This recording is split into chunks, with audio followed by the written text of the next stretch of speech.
હવે છે પરમાણુનું સંયોજન, બરાબર. આપણે વિખંડન જોયું તો આગળ ન્યુક્લિયરનું, બરાબર છે, અને એની ચેન, બરાબર છે, એ જોયું તો હવે જોવાનું છે આપણે શું, તો કે પરમાણુનું સંયોજન. તો એ પરમાણુના સંયોજનની અંદર આપણને અહીંયા આગળ દર્શાવશે નામ, બરાબર, કે યુરેનિયમ ન્યુક્લિયસ. કયા ન્યુક્લિયસની વાત કરે છે? યુરેનિયમ. યુરેનિયમ ન્યુક્લિયસને હળવા મધ્યવર્તી કેન્દ્રમાં વિભાજિત કરવામાં, બરાબર છે, એના હળવા મધ્યવર્તી કેન્દ્રમાં એને શું કરવામાં? વિભાજિત કરવામાં. ઊર્જાનો વિશાળ જથ્થો એની અંદરથી શું થાય છે? છૂટો પડે છે. જે યુરેનિયમ ન્યુક્લિયસ હતો એ યુરેનિયમ ન્યુક્લિયસને હળવા મધ્યવર્તી કેન્દ્રમાંથી જો વિભાજિત કરવો હોય તો એના ઊર્જાનો વિશાળ જથ્થો, વધારે ઊર્જાનો જથ્થો એની અંદર શું થાય છે? જરૂર પડે છે. એની પરથી કહેશે કે જે ઊર્જા ઉત્પન્ન કરવા માટે હળવા મધ્યવર્તી કેન્દ્રને ભેગા કરીને, બરાબર છે, એને શું કરી શકીએ છે? ભેગા કરી શકીએ છે. અને એના પરથી ન્યુક્લિયોન, એ ન્યુક્લિયરના વક્રનો દીઠ બંધન કરતા, એના વક્રનો દીઠ શું કરતા? બંધન કરતા ઊર્જાનો સંદર્ભ લેવાનો છે. અને આ આકૃતિમાં દર્શાવતા જેમ આપણે હિલિયમથી હાઇડ્રોજન તરફ જઈએ છે, હિલિયમથી કોના તરફની વાત કરે છે? હાઇડ્રોજન તરફ. હિલિયમથી જ્યારે હાઇડ્રોજન તરફ જઈશું ત્યારે તેના જે ન્યુક્લિયન છે એ ન્યુક્લિયન દીઠ બંધન કરતા ઊર્જા એની શું થતી જાય છે? વધતી જાય છે, બરાબર છે. એની બંધન કરતા ઊર્જા એ વધતી જાય છે. એનો અર્થ એ કે હિલિયમ એ હાઇડ્રોજન કરતા વધારે સ્થિર છે. હિલિયમ જે ખરું એ હિલિયમ એના હાઇડ્રોજન કરતા વધારે કેવું હોય છે? સ્થિર હોય છે, બરાબર છે. તો આપણને પરમાણુ સંયોજનમાં કીધું કે યુરેનિયમ જે ખરું એ યુરેનિયમ ન્યુક્લિયસને હળવા મધ્યવર્તી કેન્દ્રમાં એ શું કરે છે?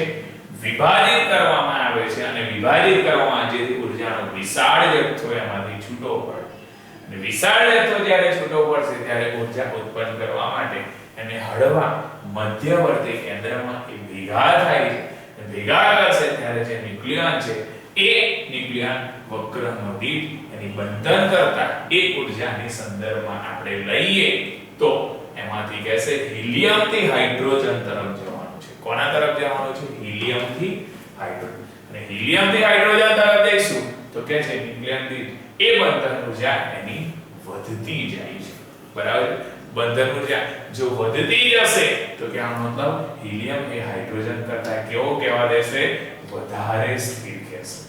અને વધારે સ્થિર કહેશે તો 1d2 તો h, બરાબર છે. ડ્યુટેરિયમ બતાવે છે એના પરથી હિલિયમમાં એ રૂપાંતરિત થાય છે ને ઊર્જા મુક્ત કરે છે. તો એ અહીં આગળ ઊર્જા મુક્ત કરશે તો એના પરથી દર્શાવશે કે પ્રક્રિયકોની કુલ બંધન ઊર્જા Be1 2 * 2.22 તો 4.44 મેગા ઇલેક્ટ્રોવોટ દર્શાવે. અને એ ઉત્પાદનોની કુલ બંધન ઊર્જા, ઉત્પાદનોની કઈ ઊર્જા? કુલ બંધન ઊર્જા. એ જે કુલ બંધન ઊર્જા છે એ Be2 બરાબર 28.295 મેગા ઇલેક્ટ્રોવોટ એની અંદર શું કરીશું? આપણે દર્શાવીશું. અને 28.295 મેગા ઇલેક્ટ્રોવોટ દર્શાવીશું તો એ આની અંદરથી જો બાદબાકી કરીશું Be2 માંથી Be1 તો 24 મેગા ઇલેક્ટ્રોવોટ એની અંદર દર્શાવશે. 24 મેગા ઇલેક્ટ્રોવોટ. આ પ્રતિક્રિયામાં ન્યુક્લિયોન છે એ ન્યુક્લિયન મુક્ત થતી, ન્યુક્લિયનમાં શું થતી? મુક્ત થતી જે ઊર્જા છે 24/4 એટલે કે 6 મેગા ઇલેક્ટ્રોવોટ છે. એ કેટલી છે? 6 મેગા ઇલેક્ટ્રોવોટ. અને 6 મેગા ઇલેક્ટ્રોવોલ્ટ છે જેની નોંધ પરથી કહેશે જે લગભગ પરમાણુના દ્વિભાજનની ઘટનામાં, એ પરમાણુના કઈ ઘટનામાં, દ્વિભાજનની ઘટનામાં ન્યુક્લિયોન દીઠ મુક્ત થતી ઊર્જા કરતા પણ 7 ગણી હોય છે. એની જે મુક્ત થતી છે એમાં મુક્ત થતી ઊર્જા કરતા પણ એ કેટલા ગણી વાત કરે છે, 7 ગણી વાત કરે છે.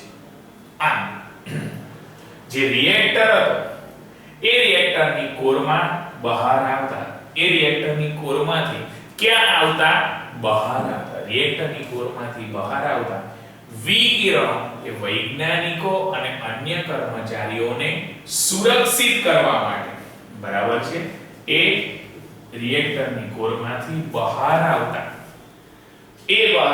વિકિરણોના વૈજ્ઞાનિક અને અન્ય કર્મચારીઓને સુરક્ષિત કરવા માટે રિએક્ટર એક કવચ પૂરું પાડવામાં આવે છે. એને એક કવચ શું કરવામાં આવે છે, પૂરું પાડવામાં આવે છે. કવચ પૂરું પાડવામાં આવે છે જે સામાન્ય રીતે તે એક જાડી કોન્ક્રીટની દિવાલના સ્વરૂપમાં હોય છે. જાડી એક કોન્ક્રીટની દિવાલના સ્વરૂપમાં હોય છે. આમ સમગ્ર માળખું રિએક્ટરના મકાનની અંદર એને શું કરવામાં આવે છે, મૂકવામાં આવે છે. બરાબર છે. તે મકાન એકદમ હવાચુસ્ત હોય અને અંદર વાતાવરણીય દબાણ કરતા થોડું ઓછું દબાણ જો એની અંદર જાળવવામાં આવે કે જેથી હવા મકાનની બહાર જતી ના રહે. સારું કહે છે કે જે સમગ્ર માળખું છે એ સમગ્ર માળખું રિએક્ટરના મકાનની અંદર મૂકવામાં આવે છે. એ રિએક્ટર મકાનની અંદર મૂક્યું અને રિએક્ટર જો મકાનની અંદર મૂક્યું તો એ મકાન એકદમ હવાચુસ્ત હોવું જોઈએ. અંદર બહારની અવરજવર ન થતી, એટલે હવાચુસ્ત હોય છે અને અંદર આ વાતાવરણીય દબાણ કરતા થોડું ઓછું દબાણ, બરાબર છે, એ વાતાવરણીય દબાણ છે, એ વાતાવરણીય દબાણ કરતા તેનું ઓછું દબાણ એની અંદર શું કરવામાં આવે છે, જાળવવામાં આવે છે, જેથી હવા મકાનની બહાર જતી ના રહે. આ રિએક્ટર કોરમાં જે રિએક્ટર છે એ રિએક્ટરના તેના કોરની અંદર, એ કોરમાં દ્વિભાજિત પ્રક્રિયાને લીધે, કઈ પ્રક્રિયાને લીધે,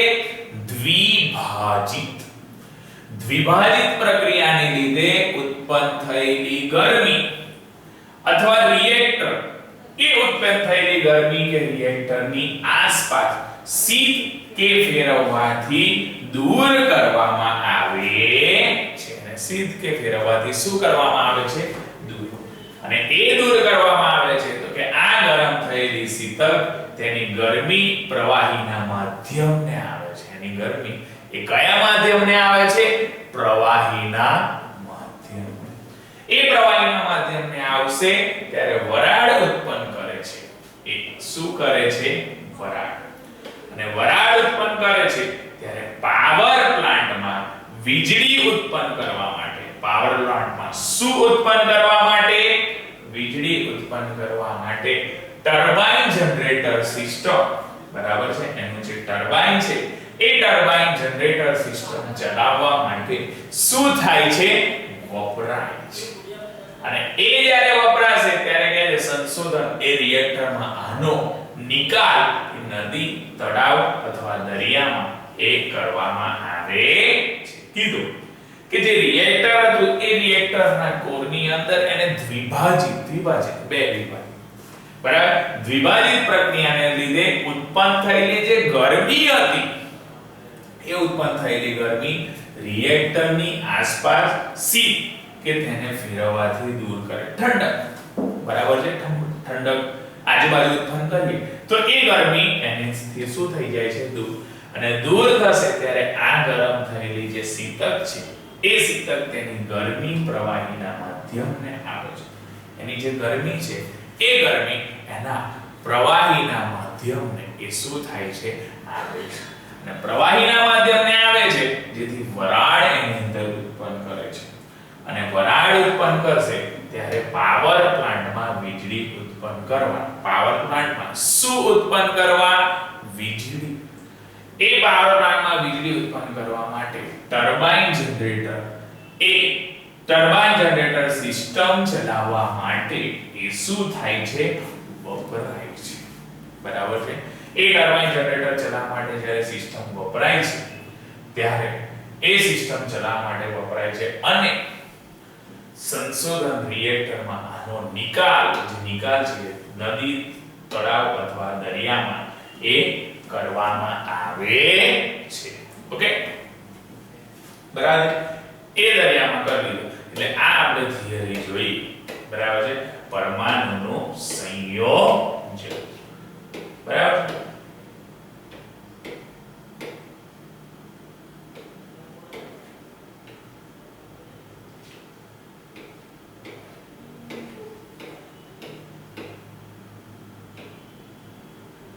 હવે આપણે જોવાનું છે પરમાણુ રિએક્ટર. બરાબર. Nuclear reactor. બરાબર. ન્યુક્લિયર રિએક્ટર વિશે આપણે શું કરવાનું છે? અભ્યાસ. બરાબર છે. ન્યુક્લિયર રિએક્ટર એટલે કે પરમાણુ રિએક્ટર. તો પરમાણુ રિએક્ટરની અંદર વાત કરે છે કે ફર્મી અને તેના સહકાર્યકરો દ્વારા શિકાગો યુનિવર્સિટી USA ખાતે પ્રથમ પરમાણુ રિએક્ટર બનાવવામાં પ્રથમ પરમાણુ રિએક્ટર બનાવવામાં આવ્યું હતું. અને ત્યાર પછી મુખ્યત્વે ઊર્જાની જે માંગ છે, ઊર્જાની શું કહે છે? જે માંગ, એ ઊર્જાની માંગને પૂરી કરવા માટે, ઊર્જાની માંગને શું કરવા માટે? પૂરી કરવા માટે. એ ઊર્જાની માંગને પૂરી કરવા માટે વિશ્વમાં મોટી સંખ્યામાં, વિશ્વમાં કઈ સંખ્યામાં? મોટી સંખ્યામાં, વિશ્વમાં મોટી સંખ્યામાં પરમાણુ એ રિએક્ટર બનાવવા. બરાબર છે. મોટી સંખ્યામાં પરમાણુ એ રિએક્ટર બનાવવામાં કરવામાં આવેલો છે. કીધું આ કેટલાક દેશો તેમની કુલ ઊર્જાની વીજળીના લગભગ 20% જેટલી. બરાબર છે. એનું કહે છે કેટલાક દેશો જે ખરા એ કેટલાક દેશો તેમની કુલ ઊર્જાની વીજળીના લગભગ કેટલા ટકાની વાત કરે છે? 20%. 20% જેટલી પરમાણુ રિએક્ટર દ્વારા એ ઉત્પન્ન કરે છે. અને ઉત્પન્ન કરે છે ત્યારે કીધું કે ભારતમાં આ અણુ ઊર્જાનું યોગદાન માત્ર 2% છે. એ માત્ર કેટલું ટકા છે? 2%. પરંતુ આ યોગદાન જો વધારવાનો પ્રયત્ન ચાલુ છે, આ યોગદાન વધારવાનો શું ચાલુ છે? પ્રયત્ન. એને ચોક્કસ અંકોમાં વ્યક્ત કરીએ. કયા અંકોમાં? ચોક્કસ. તો ચોક્કસ અંકોમાં જો એને વ્યક્ત કરીએ તો આપણે લગભગ ભારતમાં 20,000 મેગા ઇલેક્ટ્રોવોટ. કેટલા ઇલેક્ટ્રોવોટની વાત કરે છે? 20,000 મેગા ઇલેક્ટ્રોવોટ વીજળી પરમાણુ એ રિએક્ટર દ્વારા ઉત્પન્ન કરીએ છે. બરાબર છે. કીધું પરમાણુ રિએક્ટર કે એની અંદર જે યુનિવર્સિટી USA એમાં પ્રથમ પરમાણુ રિએક્ટર શું કર્યું? બનાવવામાં આવ્યું. અને એ બનાવ્યું ત્યારે ત્યાર પછી મુખ્યત્વે ઊર્જાની જે માંગ છે એ ઊર્જાની માંગ પૂરી કરવા માટે વિશ્વમાં મોટી સંખ્યામાં પરમાણુ રિએક્ટર બનાવવામાં આવ્યા, નિર્માણ કરવામાં આવ્યા. કેટલાક દેશો તો તેમની કુલ ઊર્જા એ વીજળીનો લગભગ 20% જેટલી એ પરમાણુ રિએક્ટર દ્વારા ઉત્પન્ન કરતા હતા. ને એના દ્વારા ઉત્પન્ન કરતા હતા ત્યારે કીધું કે ભારતમાં આ અણુ ઊર્જાનું યોગદાન માત્ર કેટલા ટકાની વાત કરે છે? 2%.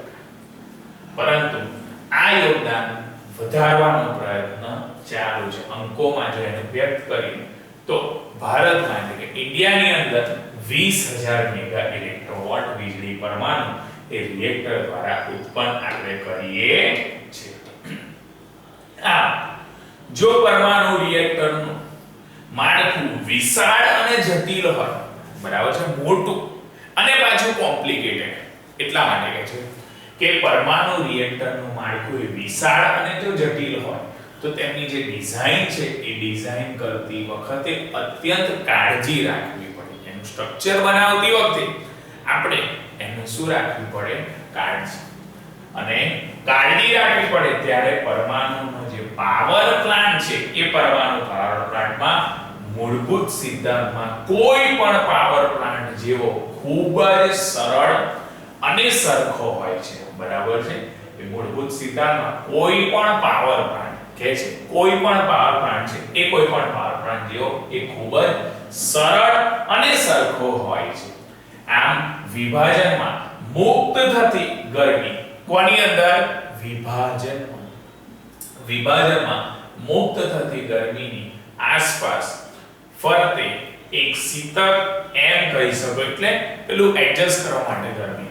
બરાબર છે? એટલે શીતક એમ તો કે બળતણની આસપાસ પાણી દ્વારા ઊંચા દબાણે, પાણી દ્વારા કયા દબાણે? ઊંચા દબાણે, પાણી દ્વારા ઊંચા દબાણે અને ઉચ્ચ તાપમાને વરાળ ઉત્પન્ન કરવા ઉપયોગ થાય છે. બરાબર છે? અને એ વરાળ ઉત્પન્ન કરવા જો ઉપયોગ થતો હોય ત્યારે એક દ્વિભાજનની ઘટના કાર્બનના એક અણુ બાળવામાં, એક દ્વિભાજનની ઘટના એ કાર્બનના કેટલા અણુ બાળવામાં? એક અણુ. કેટલો અણુ? એક અણુ બાળવામાં ઉત્પન્ન થતી ઊર્જા કરતા, એક અણુ બાળવામાં ઉત્પન્ન થતી ઊર્જા કરતા 7 × 10⁵ ગણી વધારે ઊર્જા એ શું કરે છે? પેદા કરે છે. બરાબર છે? એટલી ઊર્જા એ વધારે પેદા કરે છે. તેથી જ આપણે જે અણુ ઊર્જા છે એ અણુ ઊર્જા પર ફેરબદલી કરવાથી ગ્રીનહાઉસ વાયુઓના ઉત્સર્જન પર નોંધપાત્ર ઘટાડો કરી શકીએ છે. એનો જે હોય છે એનો નોંધપાત્ર શું કરી શકીએ છે? ઘટાડો કરી શકીએ છે. અને નોંધપાત્ર જો ઘટાડો કરી શકીએ ત્યારે તેનું વૈશ્વિક પરિણામ છે એના કેટલાક જટિલ સામાજિક અને રાજકીય પ્રશ્નોના આધારે એનું અંતિમ પરમાણુ ઊર્જાના વિકલ્પો શું કરવા પડશે? નક્કી કરવા પડશે. બરાબર છે? એટલા માટે કીધું કે જે પરમાણુ રિએક્ટર હતું એ પરમાણુ રિએક્ટરનું જે માળખું હતું એ વિશાળ અને જટિલ હતું.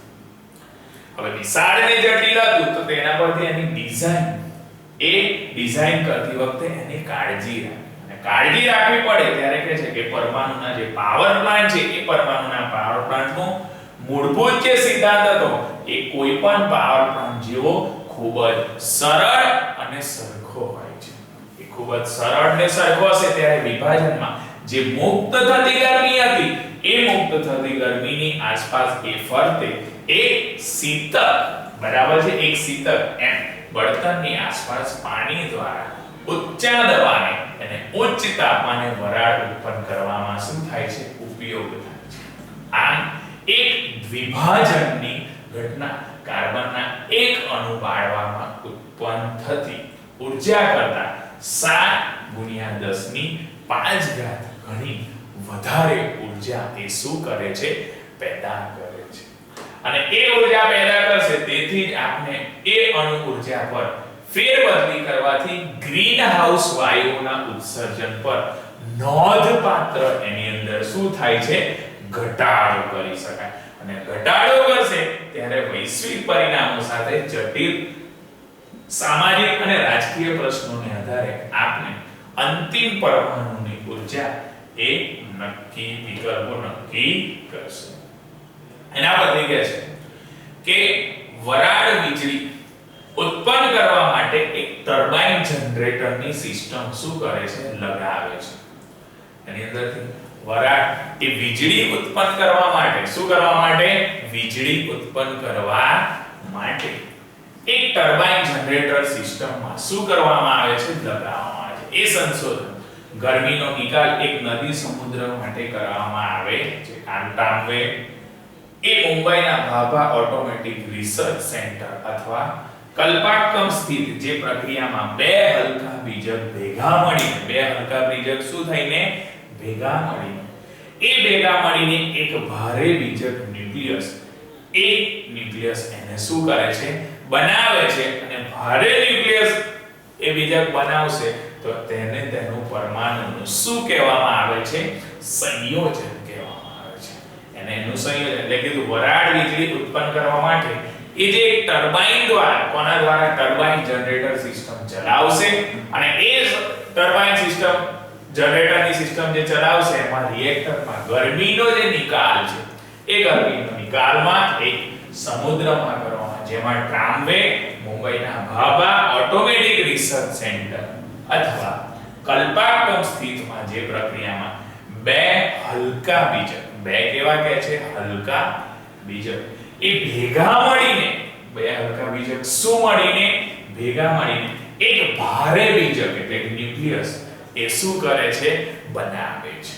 ન્યુક્લિયસ બનાવશે ત્યારે તેને પરમાણુનું સંયોજન કહેવામાં છે. એનું પરમાણુનું શું કહેવામાં આવે છે? સંયોજન. બરાબર છે. આમ સંયોજન કહેશે તો કહે છે આ સંયોજનની પ્રક્રિયા પોતાને એક સંભવિત ઉર્જાના પોતાના એક કઈ ઉર્જાની વાત કરે છે? સંભવિત ઉર્જાના વિકલ્પના રૂપમાં એને શું કરશે? પ્રસ્તુત કરશે. વિકલ્પના રૂપમાં એને પ્રસ્તુત કરે છે ને પ્રસ્તુત કરશે પણ એ વાત છે કે સંયોજનની પ્રક્રિયા એ નાભિકના વિખંડન કરતા નાભિકનું શું કરતા?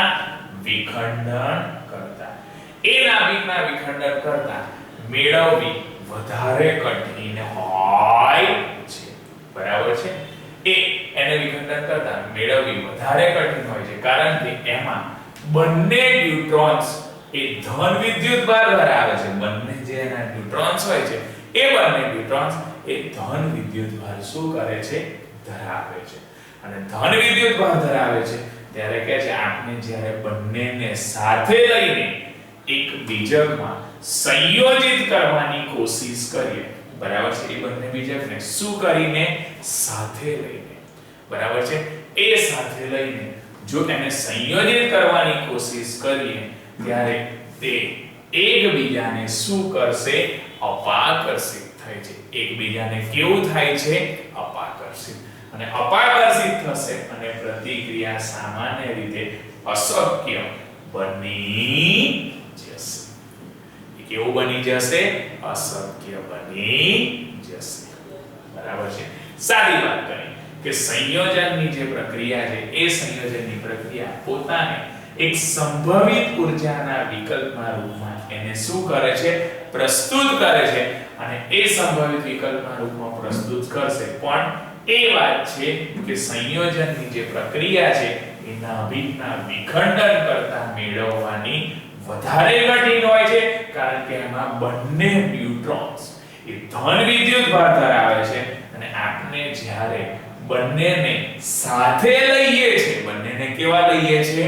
સાથે. તો બંનેને સાથે લઈને એક બીજકમાં સંયોજિત કરવાની કોશિશ કરીએ છે અને સંયોજિત કરવાની કોશિશ કરશે ત્યારે તે એકબીજાને અપાકર્ષિત થાય છે. એકબીજાને કેવું થાય છે? અપાકર્ષિત. અને એકબીજાને અપાકર્ષિત થાય છે અને પ્રતિક્રિયા સામાન્ય રીતે એની જે પ્રતિક્રિયા છે એ કોના રીતે? સામાન્ય રીતે અશક્ય બની જાય છે. એ કેવી બની જાય છે? અશક્ય. બરાબર છે. આ અશક્ય બની જશે તો આ પ્રતિક્રિયા પ્રાપ્ત કરવા માટે ન્યૂટનને લગભગ એ જે ન્યૂટન હતા એ ન્યૂટનને લગભગ 10 મિલિયન કેલ્વિન ગરમ કરાવવામાં આવે છે.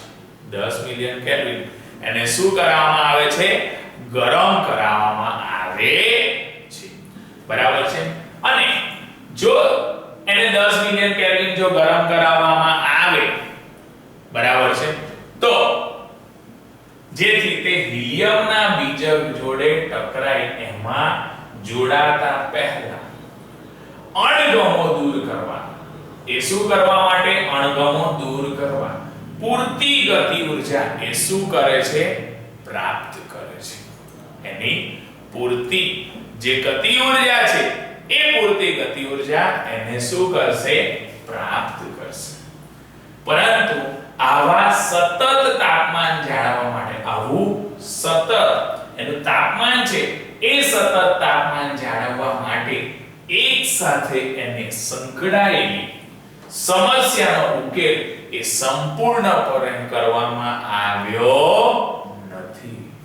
બરાબર છે?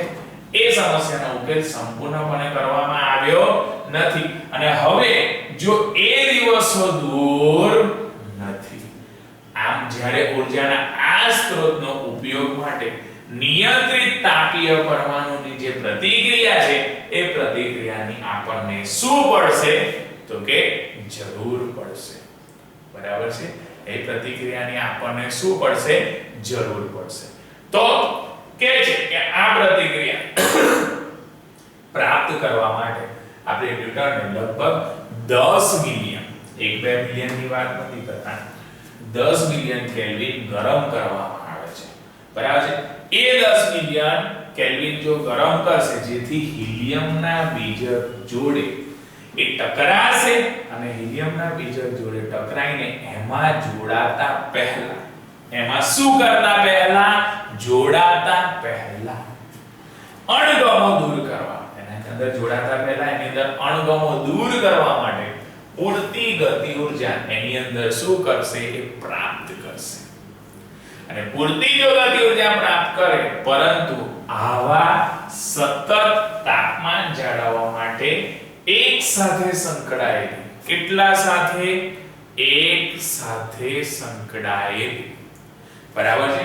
એની અંદર એક સાથે સંકળાયેલી સમસ્યાનો ઉકેલ સંપૂર્ણપણે કરવામાં આવ્યો નથી.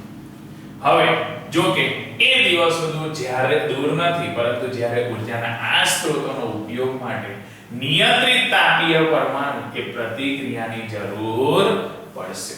તો સમુદ્રમાં એ સમુદ્ર હતો, એ સમુદ્રનો ડ્યુટેરિયમ એટલે કે ભારે હાઇડ્રોજન નો અખૂટ, તો આની અંદર છેલ્લા પ્રોગ્રામમાં એવું કહે છે કે સમુદ્રમાં, કયા આગળ? સમુદ્રમાં ડ્યુટેરિયમ એ ભારે હાઇડ્રોજનનો અખૂટ જથ્થો, બરાબર છે? ભારે હાઇડ્રોજનનો કેવો જથ્થો? અખૂટ જથ્થો એની અંદર હાજર હોય છે. આમ આપણે એકવાર એનો ઉપયોગ એ રીતના કહે છે કે આપની ઊર્જાની સમસ્યાને કાયમ માટે ઉકેલી લાવી શકાશે. અને કાયમ માટે ઉકેલ લાવી શકાય જેના કારણે સદંતર એની રૂકાવટ વગર, કોઈ પણ પ્રદૂષણ વગર, એની રૂકાવટ વગર અને કોઈ પણ પ્રદૂષણ વગર સળંગ વીજળી મળતી રહેશે. એની વીજળી એ કેવી મળતી રહેશે? તો કે સળંગ મળતી રહેશે. એના પરથી કહેશે 1 ગ્રામ ડ્યુટેરિયમ. કેટલા ગ્રામ ડ્યુટેરિયમની વાત કરે છે? 1 ગ્રામ ડ્યુટેરિયમ એ ભારે હાઇડ્રોજન લગભગ 1,00,000 કિલોવોટ અવર ની ગતિ ઊર્જા શું કરે છે? ઉત્પન્ન કરે છે. બરાબર છે? અહીં કહે છે કે સમુદ્રમાં જે ડ્યુટેરિયમ છે, એ સમુદ્રમાં ડ્યુટેરિયમ એ ભારે હાઇડ્રોજનનો અખૂટ જથ્થો એની અંદર શું હોય છે? હાજર હોય છે. અને ભારે હાઇડ્રોજનનો જો અખૂટ જથ્થો હાજર હોય ત્યારે આપણે એકવાર એનો ઉપયોગ ચાલુ કરીશું અને એના પરથી આપની ઊર્જાની સમસ્યાનો એ કાયમ માટે, બરાબર છે? એ સમસ્યાનો કેવા માટે? કાયમ માટે ઉકેલ શું થશે? આવી જશે. આમ સસ્તા દરે એ રૂકાવટ વગર, કોઈ પણ પ્રદૂષણ વગર સળંગ વીજળી એને શું થતી રહેશે? મળતી રહેશે. પરંતુ 1 ગ્રામ ડ્યુટેરિયમ, કેટલા ગ્રામ ડ્યુટેરિયમની વાત કરે છે? 1 ગ્રામ ડ્યુટેરિયમ. 1 ગ્રામ ડ્યુટેરિયમ ભારે હાઇડ્રોજનમાં લગભગ 1,00,000 કિલોવોટ ઇન્ટુ અવરની ગતિ ઊર્જા એની અંદર એ શું થાય છે? ઉત્પન્ન થાય છે. બરાબર છે? તો આ આપણે અહીંયા આગળ જે થિયરી જોઈ એ પરમાણુ રિએક્ટરની જોઈ. બરાબર છે? એ પરમાણુ રિએક્ટરની થિયરી જોયા બાદ આપણે જોવાનું છે સૂર્ય અને તારાઓમાં ઊર્જા. કોની અંદર ઊર્જાની વાત કરે છે? સૂર્ય અને તારાઓમાં ઊર્જાની વાત કરે છે. તો એ સૂર્ય અને તારાઓની અંદર ઊર્જા, તો સૂર્ય અને તારાની અંદર ઊર્જાની અંદર સૂર્ય જેવા તારા એ ખૂબ જ મોટા પદાર્થ છે. સૂર્ય જેવા તારા એ ખૂબ જ કેવા છે? મોટા પદાર્થ છે. તેઓ પાછલા અબજ વર્ષોથી સતત ખૂબ જ મોટા પ્રમાણમાં ઊર્જાનું ઉત્સર્જન કરી રહ્યા છે. એ મોટા પ્રમાણમાં ઊર્જાનું એ શું કરી રહ્યા છે? ઉત્સર્જન કરી રહ્યા છે. અને ઉત્સર્જન કરે છે એટલા માટે કહે છે આટલી વિશાળ ઊર્જા એ પારંપરિક કોલસા જેવા કે ઈંધણ બાળવાથી કદી એ પ્રાપ્ત થતી નથી. બરાબર છે. આટલી વિશાળ જે ઊર્જા છે એ વિશાળ ઊર્જા પારંપરિક કોલસા જેવા કે ઈંધણ બાળવાથી એ કદી પ્રાપ્ત થતી નથી. બરાબર છે. એના દ્વારા કદી એ પ્રાપ્ત નથી થતી, જેથી પરમાણુ વિખંડનમાં પણ આ ઊર્જાનો સ્ત્રોત એ હોય ન શકે. એ ન હોઈ શકે કારણ કે સૂર્યમાં ભારે તત્વો, સૂર્યમાં એ કયા તત્વોની વાત કરે છે? ભારે તત્વો. સૂર્યમાં ભારે તત્વો માટે મોટા પ્રમાણમાં એ હોતા નથી. મોટા પ્રમાણમાં હોતા નથી, જેથી કહે છે સૂર્ય એ મુખ્ય પ્રમાણમાં હાઇડ્રોજન અને હિલિયમ હોય છે. બરાબર છે. સૂર્યમાં મુખ્ય રીતે હાઇડ્રોજન અને હિલિયમ એ હોય છે. તો તેને પણ એ જાણવાની ઈચ્છા થાય કે સૂર્યની ઊર્જાનો સ્ત્રોત, બરાબર છે, સૂર્યની ઊર્જાનો સ્ત્રોતમાં તો કે છે માણસના મગજમાં પણ ઘણા લાંબા સમયથી એ ઉઠી રહ્યો છે. બાળપણમાં આ બાળકીને આપણે જોયું હતું, બરાબર, ટ્વિંકલ ટ્વિંકલ લિટલ સ્ટાર એ જનરલી જોતા. તો કે છે આપણને ખૂબ, બરાબર છે, ખબર હશે કે સૂર્ય તેના વિશાળ દળના કારણે, સૂર્ય કે તેના કેવા દળના કારણે? વિશાળ દળ, બરાબર છે, મોટું દળ. એ વિશાળ દળના કારણે બહુ જ શક્તિશાળી ગુરુત્વાકર્ષણનું ક્ષેત્ર એની અંદર ઉત્પન્ન કરે છે. શક્તિશાળી ગુરુત્વાકર્ષણનું ક્ષેત્ર ઉત્પન્ન કરે છે, જે એના ઘટક વાયુઓને, એના કયા વાયુઓની વાત કરે છે? ઘટક, બરાબર છે, જે એના ઘટક વાયુને ખૂબ જ દબાણ કરે છે. બરાબર, ઘટક વાયુને ખૂબ જ દબાણ કરશે અને એ ઘટક વાયુને ખૂબ દબાણ કરે છે, જેના કારણે સૂર્યના કેન્દ્રમાં તાપમાન કરોડો કેલ્વિન જેટલું શું થાય છે? વધે છે. એની અંદર જે ટેમ્પરેચરની વાત કરે છે એ તાપમાન એ કરોડો કેલ્વિન જેટલું શું થાય છે? વધે છે. એવું અનુમાન લગાવવામાં આવે છે. બરાબર છે. એવું અનુમાન લગાવવામાં આવે છે કે જે સૂર્યના કેન્દ્રમાં, કોના કેન્દ્રમાં? સૂર્યના કેન્દ્રમાં તાપમાન એ 20 મિલિયન કેલ્વિન જેટલું હોય. બરાબર છે. એ કેટલા મિલિયન કેલ્વિન ની વાત કરે છે? 20 મિલિયન કેલ્વિન જેટલું હોય છે. આટલા ઊંચા તાપમાન અને દબાણ, આટલું જે ઊંચું એનું જે તાપમાન અને દબાણ છે, બરાબર છે, એ ઊંચા તાપમાન અને દબાણે આ વાયુઓ, અણુઓ ખૂબ જ તેજથી ગતિમાં ચાલે છે. આટલું ઊંચું તાપમાન અને દબાણ હોય છે એટલા માટે એ ખૂબ જ તેજની ગતિ, બરાબર છે, એ ગતિથી એ શું થાય છે? ચાલે છે. અને અંદર એ શું થયા કરે છે? ટકરાયા કરે છે. એકબીજાને એ ટકરાયા કરે છે, જેથી તાપ ન્યુક્લિયર પ્રક્રિયા, કઈ પ્રક્રિયાની વાત કરે છે? તાપ ન્યુક્લિયર પ્રક્રિયા થાય છે અને ખૂબ જ મોટા પ્રમાણમાં એની અંદરથી એક ઊર્જા શું થઈ જાય છે? મુક્ત થઈ જાય છે. ખૂબ જ મોટા પ્રમાણમાં ઊર્જા એની અંદર મુક્ત થઈ જાય છે. બરાબર છે. આપણને કીધું કે સૂર્ય તેના વિશાળ દળના કારણે, દળ ખૂબ વધારે છે, એ વિશાળ દળના કારણે બહુ જ શક્તિશાળી ગુરુત્વાકર્ષણનું ક્ષેત્ર એની અંદર ઉત્પન્ન કરે છે. અને એ ઉત્પન્ન કરે છે જેનાથી કહેશે જે ઘટક વાયુઓ છે એ ઘટક વાયુઓને ખૂબ જ દબાણ કરે છે, જેના કારણે સૂર્યના કેન્દ્રમાં એ જે ટેમ્પરેચર છે, બરાબર, સૂર્યના કેન્દ્રમાં એનું જે તાપમાન છે એ કરોડો કેલ્વિન જેટલું વધશે. અને એના પરથી અનુમાન લગાવશે કે સૂર્યના કેન્દ્રમાં લગભગ 20 મિલિયન કેલ્વિન જેટલું હોય છે. આટલા ઊંચા તાપમાન અને દબાણમાં વાયુના અણુઓ ખૂબ જ તેજથી એ ગતિથી શું થાય છે? ચાલે છે. અને અંદર એ ટકરાય, જેથી તાપ ન્યુક્લિયર પ્રક્રિયા થાય છે અને ખૂબ જ મોટા પ્રમાણમાં એ ઊર્જા શું થઈ જાય છે? મુક્ત થાય છે. બરાબર છે. આ બધે એનો પ્રસ્તાવ એ છે કે હાઇડ્રોજનનું હિલિયમ સાથે સંયોજન એ તારાઓમાંથી ઉત્પન્ન થતી, કોની અંદરથી ઉત્પન્ન થતી? તારાઓમાંથી ઉત્પન્ન થતી ઊર્જા માટે એ શું હોય છે? જવાબદાર હોય છે. બરાબર છે. એના માટે એ જવાબદાર હશે. એટલા માટે એનું ઇક્વેશન આપણને નાનું અહીં આગળ શું કરેલું છે? બતાવેલું છે.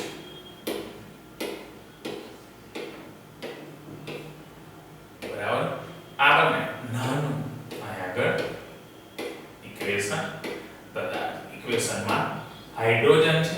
હાઇડ્રોજનની વાત કરીએ, હિલિયમમાં રૂપાંતર, ઇલેક્ટ્રોન અને ઊર્જા એની અંદરથી એ શું થાય છે? મુક્ત થાય છે. બરાબર છે.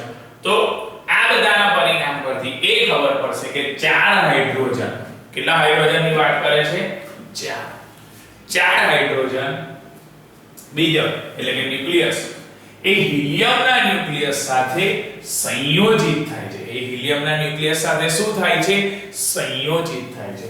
અને હિલિયમના ન્યુક્લિયસ સાથે એ જ્યારે સંયોજિત થાય છે ત્યારે બે પોઝિટ્રોન એટલે કે ઇલેક્ટ્રોન જ્યાં સૂક્ષ્મ પરંતુ એનું દળ ઇલેક્ટ્રોન જેટલું હોય છે, સૂક્ષ્મ પરંતુ એનું જે દળ છે એ દળ એ કોના જેવું હોય છે?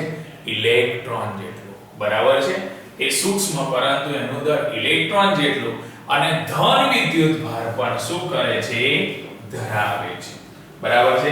એ ધન વિદ્યુત ભાર ધરાવશે. આ 26.8 મેગા ઇલેક્ટ્રોવોટ. કેટલી? 26.8 મેગા ઇલેક્ટ્રોવોટ ઊર્જા એની અંદરથી શું થાય છે? મુક્ત થાય છે. બરાબર છે. એ એટલી જે ઊર્જા છે એની અંદરથી મુક્ત થશે. આ તાપ ન્યુક્લિયર એટલે કે થર્મલ પરમાણુની જે પ્રતિક્રિયા છે એ પ્રતિક્રિયામાં વિપુલ પ્રમાણમાં મુક્ત થયેલી ઊર્જા એ તારાઓમાં ઊર્જા સ્ત્રોત તરીકે એ શું કરે છે? કામ કરે છે. એની અંદર કીધું કે જે તાપ ન્યુક્લિયર એટલે કે થર્મલ પરમાણુ છે એ પ્રતિક્રિયામાં વિપુલ પ્રમાણમાં ઊર્જા એ શું થતી હતી? મુક્ત થતી હતી. એ વિપુલ પ્રમાણમાં જે મુક્ત થયેલી ઊર્જા છે એ તારાઓમાં ઊર્જા સ્ત્રોત તરીકે એ શું કરતું હતું? કામ કરતું હતું. અને એના તરીકે કામ કરીને એવું અનુમાન કરાતું હતું કે સૂર્યની અંદર, કોની અંદર? સૂર્યની અંદર હાઇડ્રોજનનો જથ્થો એટલો બધો પૂરતો છે જે સૂર્યને 8 અબજ વર્ષોથી પણ વધારે એ શું રાખશે? પ્રકાશિત રાખી શકશે. બરાબર છે. એટલા અબજ વર્ષોથી પણ વધારે એ એને શું રાખી શકશે? પ્રકાશિત રાખી શકશે. બરાબર છે. તો આ થિયરી આપણે જોઈ સૂર્ય અને તારાઓમાં ઊર્જા. કોની અંદર જોઈ? સૂર્ય અને તારાઓની અંદર ઊર્જા. બરાબર છે. હવે સૂર્ય અને તારાઓની ઊર્જા પછીની જે થિયરી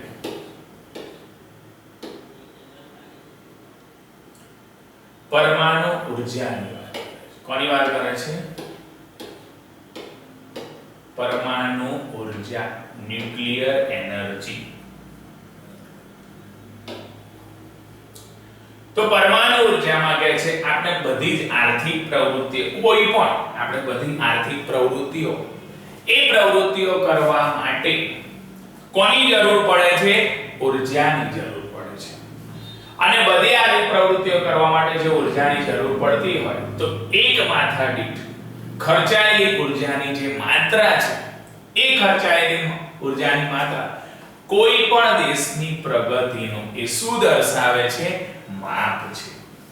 યુનેસ્કોના હાલના રિપોર્ટ પરથી આપણે ધરતી માતાને પાણી, ખોરાક અને ઊર્જાના સ્વરૂપમાં જે ઉત્પન્ન કરે છે તેના કરતા આપણે 40% વધારે જે ઉત્પન્ન કરે છે એની અંદરથી એના કરતા આપણે 40%, કેટલા ટકાની વાત કરે છે?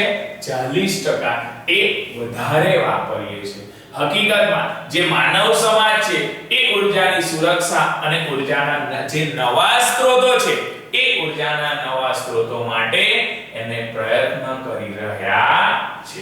બરાબર છે. કયા આગળથી એનર્જી વધારે મળે એવા કૃત્રિમ સ્ત્રોતોનું રિસર્ચ કરી રહ્યા છે. એટલા માટે કહે છે નવા સ્ત્રોતોમાં પ્રયત્ન ને વધારે પડતા ઉપયોગથી ઉર્જાના પરંપરાગત સ્ત્રોતો બહુ જ ઝડપથી ઘટી રહ્યા છે. અને એવું પણ બને કે આવતા 100 વર્ષ પછી તે સંપૂર્ણ શું થઈ જાય, સમાપ્ત થઈ જાય. પરંતુ પરમાણુ ઉર્જા એ કદાચ ભવિષ્યની ઉર્જા એ જરૂરિયાતો શાંતિપૂર્ણ પ્રયોગ દ્વારા પૂરી કરવા માટે, કેવા પ્રયોગ કરવા માટે, શાંતિપૂર્ણ પ્રયોગ દ્વારા પૂરી કરવા માટે એક ખૂબ જ અગત્યના વિકલ્પ દ્વારા આપણે હવે આપણે જોવાની છે.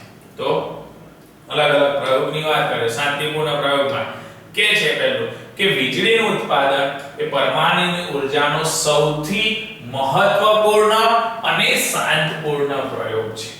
મહત્વપૂર્ણ અને શાંતિપૂર્ણ પ્રયોગ છે જેથી કહે છે પરમાણુ એ વીજ મથકનું, કયા મથકનું, વીજ મથકનું એ મોટામાં મોટો લાભ છે. એમાં થર્મલ પાવર પ્લાન્ટની માફક, કયા પ્લાન્ટની વાત કરે છે, થર્મલ પાવર પ્લાન્ટની માફક એ સળંગ વાયુ કે કોલસોના ઈંધણ તરીકે જરૂર પડતી નથી. આમ આગળ એ ફાયદો છે કે વાતાવરણને બીજા વીજ મથકોની માફક ધુમાડા કે રાખથી વાતાવરણને એ પ્રદૂષિત કરતા નથી. આમ પ્રદૂષિત કરતા નથી જેથી રિએક્ટરમાં એકવાર ભરેલું ઈંધણ લગભગ એક સાથે 6 મહિના સુધી ચાલે છે. અને 6 મહિના સુધી ચાલે જેથી પરમાણુના જે વીજ મથકો છે એ મોટા જહાજો અને સબમરીનને શક્તિ આપવા માટે ઉપયોગ થાય છે. આમ રિએક્ટરમાં વપરાયેલા જે ઈંધણ છે ખૂબ જ રેડિયો એક્ટિવ હોય છે. રિએક્ટરમાં જે ઈંધણ વપરાય છે એ ઈંધણ એ ખૂબ જ કેવું હોય છે, રેડિયો એક્ટિવ હોય છે. કારણ કે તેમાં ખૂબ જ મોટા પ્રમાણમાં રેડિયો આઇસોટોપ્સ શું થયેલા હોય છે, આવેલા હોય છે. આમ ભારતે વપરાયેલા જે ઈંધણ એ રેડિયો આઇસોટોપમાં કૃષિ, દવા, ઉદ્યોગો, સંશોધનો એ લોકોનો ઉપયોગ થયો ને એના માટે પોતાની સુવિધા વિકસિત કરી.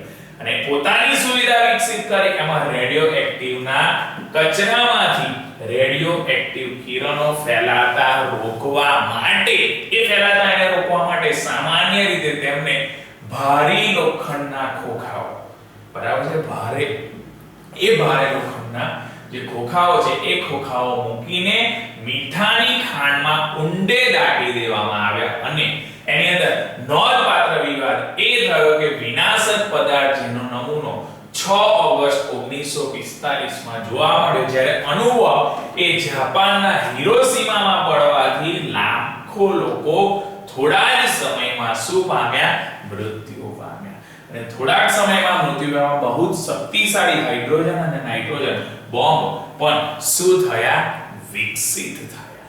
બરાબર છે. જેથી આ સુંદર પૃથ્વીને ઘણી વખત વિનાશ પણ કરી નાખવાની એ પોતે શું ધરાવે છે, તાકાત ધરાવે છે. બરાબર છે. એ વિનાશ કરવાની તાકાત ધરાવે છે. સારી વસ્તુ કીધી કે ભારતમાં જે ઈંધણ છે એ ભારતમાં વપરાયેલું ઈંધણ એ રેડિયો આઇસોટોપમાં કૃષિ, દવા, ઉદ્યોગો અને સંશોધન એ બધામાં ઉપયોગ કરી શકે છે. પરંતુ એના માટે પોતાની સુવિધા વિકસિત કરી છે. આમ રેડિયો એક્ટિવના કચરામાંથી રેડિયો એક્ટિવ કિરણો ફેલાતા રોકવા માટે, શું કરવા માટે, રોકવા માટે સામાન્ય રીતે તેને ભારે લોખંડના ખોખાઓ મૂકીને મીઠાની ખાંડમાં ઊંડે એને શું કરી દેવામાં આવે છે, દાટી દેવામાં આવે છે. બરાબર છે. અને જો દાટી દઈશું તો એના પરથી ખબર પડશે કે વિનાશક પદાર્થ જેનો નમૂનો 6 ઓગસ્ટ 1945 દરમિયાન જોવા મળ્યો હતો એમાં એ અણુબોમ્બ છે એ જાપાનનો હિરોશીમા, બરાબર છે, એના પર પડવાથી લાખો, બરાબર છે, લાખો લોકોનું થોડા સમયમાં શું થયું, મૃત્યુ થયું. થોડાક સમયમાં બહુ જ શક્તિશાળી હાઇડ્રોજન અને નાઇટ્રોજન બોમ્બ પણ વિકસિત થયા. આમ સુંદર પૃથ્વીને ઘણી વખત વિનાશ કરી નાખવાની પણ એ પોતે શું ધરાવે છે, તાકાત ધરાવે છે. ભારતમાં એક પરમાણુ શક્તિ છે એની વાત કરે છે. તો કે ભારતમાં પરમાણુ શક્તિમાં ભારતને આઝાદી મળ્યાના થોડા વર્ષો બાદ ડોક્ટર એચ.જે. ભાભા, બરાબર છે, કાની વાત કરે છે? ડોક્ટર એચ.જે. ભાભા ને પ્રથમ પરમાણુ શક્તિ ઉપયોગ કરવાની સંભાવનાની શરૂઆત કરી. એમણે ત્રિપરિમાણીય વિકાસની યોજનાની રૂપરેખા દર્શાવી. કેટલા પરિમાણીય? ત્રિ. એમાં વીજળી ઉત્પાદન કરવા માટે, શું કરવા માટે? વીજળી ઉત્પાદન કરવા માટે કુદરતી યુરેનિયમનો ઉપયોગ કરીને ભારે દબાણ હેઠળ, બરાબર, કુદરતી એનો ઉપયોગ કરીને કયા દબાણ હેઠળ? ભારે દબાણ હેઠળ જળ રિએક્ટરનું નિર્માણ કરવું. કોનું નિર્માણ કરવાની વાત કરે છે? જળ રિએક્ટરનું નિર્માણ કરવું, જેનાથી પ્લુટોનિયમ નામનું એની અંદર શું મળે છે? નિપજ મળે છે. પ્લુટોનિયમ નામનું એની અંદર શું મળે છે? નિપજ મળે છે. અને એ નિપજ મળે, બરાબર છે, ત્યારે કીધું, પોઈન્ટ કીધો કે વીજળીનું ઉત્પાદન કરવા માટે કુદરતી યુરેનિયમનો ઉપયોગ કરીને ભારે દબાણ જળ રિએક્ટરનું નિર્માણ કરવું, જેનાથી પ્લુટોનિયમ નામનું નિપજ એને શું થાય છે? મળે છે. પ્લુટોનિયમને બળવાથી તીવ્ર પ્રજનન રિએક્ટર સ્થપાય છે અને થોરિયમ U233 એની અંદર શું થાય છે? મળે છે. બીજા તબક્કાની વાત કરે તો બીજો તબક્કો એની અંદર વિકાસ થાય છે અને બાકી રહેલ ફ્રી સાઇડ એની અંદર શું થયેલા? બાકી રહેલા ફ્રી સાઇડ પદાર્થનું એ શું કરે છે? ઉત્પાદન થાય છે, બરાબર છે. એ બાકી રહેલા ફ્રી સાઇડ ને પદાર્થનું ઉત્પાદન થાય છે. આમ ભારતમાં પરમાણુ શક્તિનું ઉત્પાદન, ભારતમાં કોનું ઉત્પાદન વાત કરે છે? પરમાણુ શક્તિનું ઉત્પાદન ધંધાકીય રૂપે 14 ના રિએક્ટર અને એક મધ્યમ આકારના પરમાણુ રિએક્ટર થી ચાલુ થયું. આ સિવાયના 8 રિએક્ટરનું નિર્માણ એ શું થઈ રહ્યું છે? ચાલી રહ્યું છે, બરાબર છે. એનું નિર્માણ ચાલી રહ્યું છે અને બીજા ઘણાની યોજના પણ થઈ રહી છે. અત્યાર સુધી પરમાણુની જે ઊર્જા છે એ લગભગ 2 × 10⁻10 કિલોવોટ ઇન્ટુ અવર એ વીજળી દ્વારા ભાગ એને શું કરી શકાય છે? આપી શકાય છે. અને એ આપી રહી છે લગભગ કુલ ઊર્જાની ક્ષમતાના કેટલા ટકા છે? એ 3% છે. કુલ ઊર્જાની એના કેટલા ટકા છે? એ 3%. આ સરકારની નીતિ પ્રમાણે સન 2020 ગીગા GWE પરમાણુ ક્ષમતા, ગીગાવોટ ઇલેક્ટ્રોન ક્ષમતાનો ઉપયોગ આવી થવી જોઈએ. 2050 સુધી 25% પરમાણુ ઊર્જાનું યોગદાનની એ શું દર્શાવે છે? આશા દર્શાવે છે, બરાબર છે. તો આ ભારતમાં જે પરમાણુ શક્તિ હતી એ જોઈએ આપણે, બરાબર છે.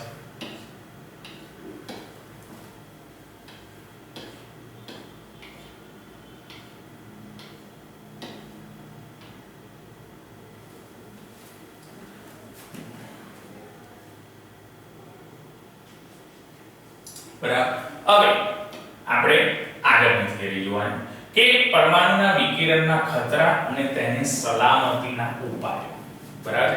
એનો જે ખતરો છે એની વાત કરે અને સલામતીનો ઉપાયની વાત કરે. તો કે સજીવ અને નિર્જીવ. કોણ?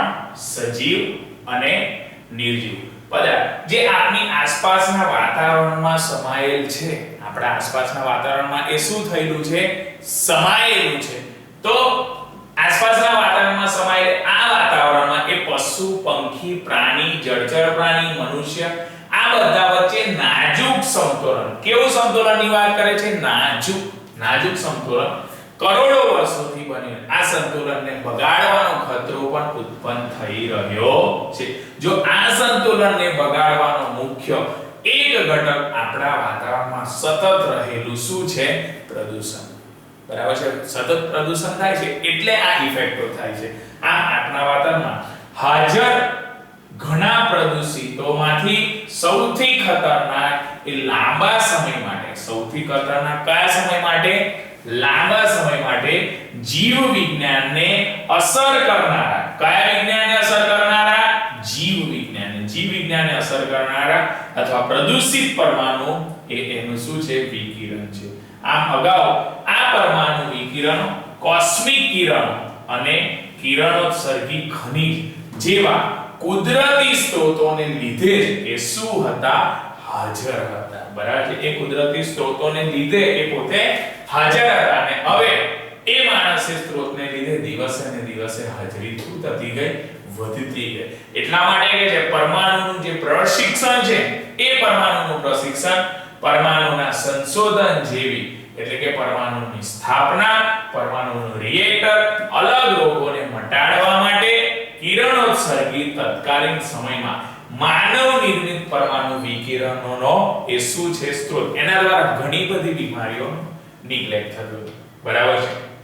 તો અહીંયા આગળ કહે છે કે પરમાણુનું પ્રશિક્ષણ એ પરમાણુના સંશોધન છે, પરમાણુની સ્થાપના, પરમાણુ રિએક્ટર, અલગ રોગોને મટાડવા, કિરણોત્સર્ગી આ બધાનો યુઝ થતો તો કહે છે કે પરમાણુ એ વિકિરણ જીવિત પેશીઓને જટિલ પરમાણુના વિભાજનનું આયનીકરણ દ્વારા, કોના દ્વારા? એ આયનીકરણ દ્વારા. બરાબર છે? એ વિભાજનનું આયનીકરણ દ્વારા એનો વિનાશ કરે છે. એનો શું કરે છે? વિનાશ. અને વિનાશ કરે જેથી કેન્સરગ્રસ્તની વૃદ્ધિને એ શું કરે છે? પ્રેરિત કરે છે. અને પ્રેરિત કરશે જેથી વાંઝિયાપણું આવે છે, ચામડીની ગરમી નીકળી તથા રોગોનો રોગ પ્રતિકારક શક્તિ એમાં શું થઈ જાય છે? ઘટી જાય છે. વિકિરણોનો જે આનુવંશિક પ્રક્રિયા જેવી કે અજન્મેલા બાળકોની અંદર 5 પેઢી સુધી એ ન્યુક્લિયર વિકિરણનો પ્રભાવ સીધો આડકતરી રીતે વૃક્ષો, પ્રાણી સૃષ્ટિ, જળ પર એ શું થાય છે? પડે છે. આમ વિકિરણો વનસ્પતિ, માછલીઓ, પ્રાણીઓને પણ શું કરી નાખે છે? એ નષ્ટ કરી નાખે છે. જેથી ન્યુક્લિયર વિકિરણને કારણે શરીરના ખુલ્લા ભાગને પણ એ નુકસાન કરશે, જેથી ઊર્જાની તીવ્રતા અને સ્વભાવ પર એ શું રાખે છે? આધાર રાખે છે. બરાબર છે? આધાર રાખશે તો કે માણસના શરીરના વિવિધ ભાગોમાં, માણસના શરીરના કયા ભાગોમાં? વિવિધ ભાગોમાં વિકિરણની સંવેદનશીલતા એ અલગ અલગ બતાવે છે. આમ આલ્ફા કણ એ પોતાની ઉચ્ચ આયન શક્તિને કારણે વધારે નુકસાનકારક હોય છે. ઉચ્ચ આયન શક્તિને કારણે એ કેવું નુકસાનકારક હોય છે? વધારે નુકસાનકારક હોય છે. વિવિધ વિકિરણની જે ક્ષમતા છે એ ક્ષમતાની સરખામણીમાં સંબંધિત જૈવિક અસર કરતા રિલેટિવ બાયોલોજિકલ ઇફેક્ટિવનેસ સાથે કરવામાં આવે છે. જે ફેક્ટરોનો એક ભાગ છે વિવિધ કણો અને કિરણોનો એ શું કરે છે? દર્શાવે છે. આમ એ પદાર્થો છે, બરાબર છે? એ વર્ણિત પદાર્થોની ઉત્પન્ન થયેલી વિકિરણો પર કોઈ નિયંત્રક હોતું નથી. એની અંદર કોઈ પ્રકારનું નિયંત્રક નથી હોતું, પરંતુ માનવ સર્જિત, પરંતુ કયા સર્જિતની વાત કરે છે? માનવ સર્જિત પ્રયત્નો અને સાધનોના યોગથી એ વિકિરણો ઓછા કરી શકાય છે.